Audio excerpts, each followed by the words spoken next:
Assalamualaikum warahmatullahi wabarakatuh. Alhamdulillahirrabbilalamin. Amma ba'du. Adik-adik mahasiswa yang saya hormati, yang pertama saya minta maaf kalau hari ini saya tidak bisa masuk kuliah seperti biasa karena ada kesibukan yang sangat tidak bisa saya tinggalkan. Nah, saya ingin memberikan materi sedikit dulu supaya proses kuliah kita tetap berjalan.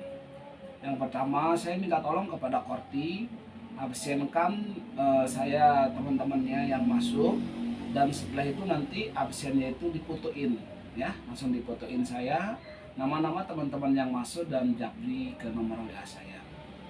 Oke, kita lanjut. Kemarin kita sudah masuk kepada materi tentang bagaimana teori masuknya Islam di Indonesia.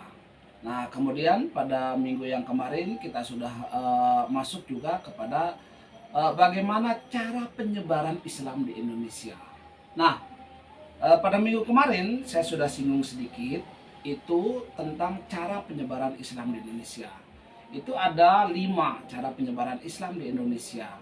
Yang pertama yaitu melalui perkawinan, yang kedua melalui pendidikan, yang ketiga itu melalui tasawuf, yang keempat melalui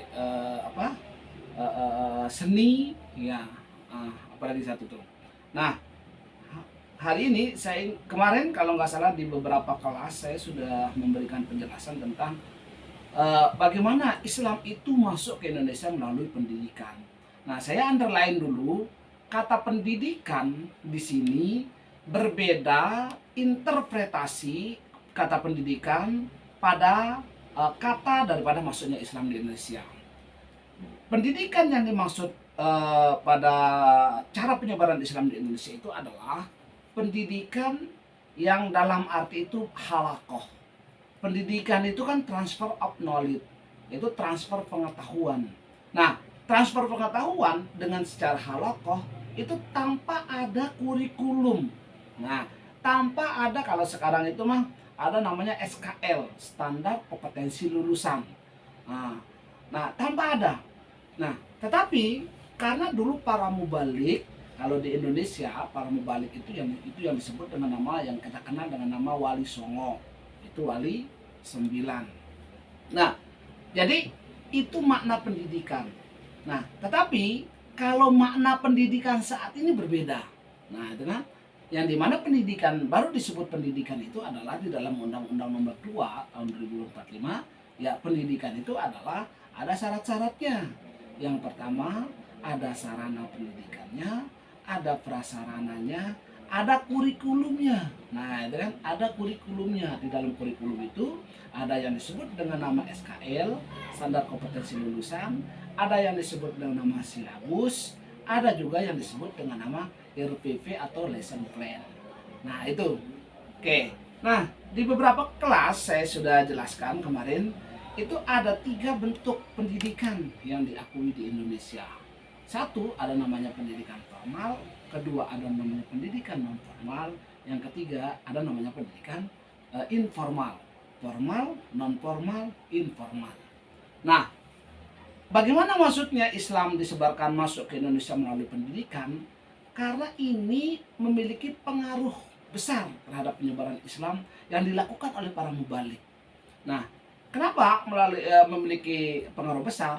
Karena melalui pendidikan, yaitu melalui sistem halakoh ini yang dilakukan oleh para Wali Songo dalam menyebarkan Islam sehingga merubah mindset. Nah, dulu saya sudah katakan di Indonesia dulu tidak, orang Indonesia asli Indonesia dia tidak memiliki agama, tetapi memiliki kepercayaan. Nah, setelah masuknya Hindu Buddha, baru Indonesia itu mengenal, penduduk Indonesia itu mengenal yang namanya agama. Karena ingat, saya refresh lagi bahwasanya sebelum merdeka Indonesia ini bukan namanya Indonesia, tetapi namanya Jawa Dwipa, yang kedua namanya Suwarna Dwipa. Baru kemudian pada zaman penjajahan Majapahit, baru ketika masuknya Hindu Buddha, nah maka berubah di sana pola daripada kehidupan masyarakat Indonesia. Mereka sudah mengenal agama. Nah, ketika itulah kemudian Indonesia ini baru dia itu disebut dengan nama daerah Nusantara. Nah, ketika masuknya Islam di Indonesia, nah pada saat itulah kemudian merubah pola pikirnya, merubah keyakinannya, dan banyak yang tertarik. Nah, ini kenapa banyak tertarik? Ada hubungannya dengan cara masuknya Islam yang ketiga, yaitu melalui tasawuf. Nah, kenapa Islam itu bisa cepat masuk ke Indonesia melalui tasawuf? Karena orang Indonesia pada dasarnya itu adalah memiliki kepercayaan. Ingat ya, kata kunci kepercayaan. Nah, kata kepercayaan inilah kemudian yang membawa diplomasi, yang membawa argumentasi, pertanyaan-pertanyaan kepada para mubalik. Kenapa di dalam jasad manusia itu ada yang disebut dengan nama ruh? Kemudian ruh kita akan kemana? Nah, kalau dulu ketika bangsa Indonesia masih mengenal kepercayaan, kalau kita ambil aja contohnya di Lombok, ya di Lombok itu ya akan ada namanya ketemu. Nah, itu kan ketemu. Apa itu ketemu? Ya bertemu dengan orang mati. Nah, katanya kalau disapa orang mati dia bisa sakit dan lain sebagainya. Itu ajaibnya, hanya modal pertus saja itu bisa hilang. Nah, itu kenapa bisa? Itulah yang disebut dengan nama kepercayaan. Nah, hal ini yang digeser oleh para mubalik, oleh para wali songo. Kemudian kepercayaan kepada benda-benda gaib, kepada benda-benda memiliki kekuatan, itu animisme, kepada ruh memiliki kekuatan, dinamisme. Maka kemudian dikembalikanlah kepada fitrahnya, bahwasanya pada diri zat manusia ini ada zat yang menciptakannya. Pada adanya bumi dan semesta ini ada zat yang menciptakannya.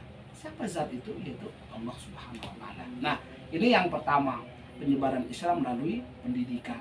Baru kemudian penyebaran Islam melalui seni. Nah, ini yang banyak dilakukan oleh para mubalik kita. Seperti pada masa Sunan Bonang.